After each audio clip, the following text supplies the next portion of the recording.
This is Jack Fishman behind the camera with symphony guest conductor Patrick Dupre Quigley. Patrick, welcome back. You have been in San Antonio to do Handel's Messiah, and now for something completely different. What are you doing Friday, April 13th, and Saturday, April 14th at the Majestic? Well, I'm conducting a program of Baroque music and music inspired by Baroque music. So it's something sort of different from Messiah, but not completely different. We'll have 2 Handel works in the program, as well as some Bach, and Bach through the lens of the great conductor Stokowski, as well as the French composer Charpentier and the Italian composer Vivaldi. You have more forces than just orchestra. You have singers, too. Yes, the San Antonio Master Singers will be there. I think they are 120 strong for this program, so it'll be a pretty impressive assemblage up on the stage. Now, in the Baroque era, I know with Messiah, there's huge range of forces. He would perform it with 50 singers. He'd perform it with 400 singers. Right. So how do you figure out what makes this uniquely Baroque?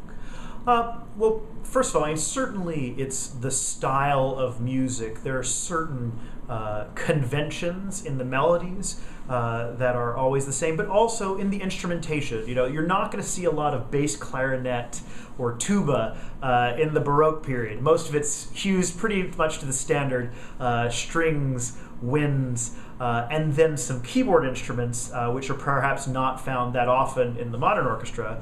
The harpsichord, which looks a little bit like a piano, except it's smaller and it's strung with metal strings that are plucked. And then we're also going to be debuting a new pipe organ, perhaps not the one like you're thinking of in the Mormon Tabernacle, but rather this is a portative pipe organ, which means it can be carried around. It's very compact, and it's something that was very often used in the Baroque period to accompany music that involved orchestra and choir together. And that's something that our audience probably has never seen an organ of, a little baby organ. Yes, it is. It's sort of a mini organ in a way. And this is this organ's actually first concert ever. So we're debuting a new instrument. And we got to be clear. This is not a synthesizer. No. This is not a keyboard. This is a real baby organ. Yes. So it will have enough pipes to sound 60 keys. For 5 different times, so probably about 300 to 400 different pipes that go into this instrument, into a box that's about the size of an old radio. Looks like a credenza almost, and it's all the workings of the pipe organ inside of that. Now, the only concession to modern living is that the air is not pumped in. There's actually a blower with an electronic plug. Right, it is plugged in. There are no choir boys in the back sort of pumping like there were in Bach's time, where if it was your day off from singing, you actually had to go and pump the bellows for the organ. So no, we're not making any of the altos pump the bellows for the organ. That's probably a good idea. Yes. Now, you also have vocal soloists. I do, yes. We have a soprano, alto, tenor, bass. Soprano, tenor, and bass are probably as you think of them. And our alto is a countertenor. Some of you who maybe went to Messiah 2 years ago would have been introduced to Reggie Mobley. Very typical to the time is having a man who sings in the alto range.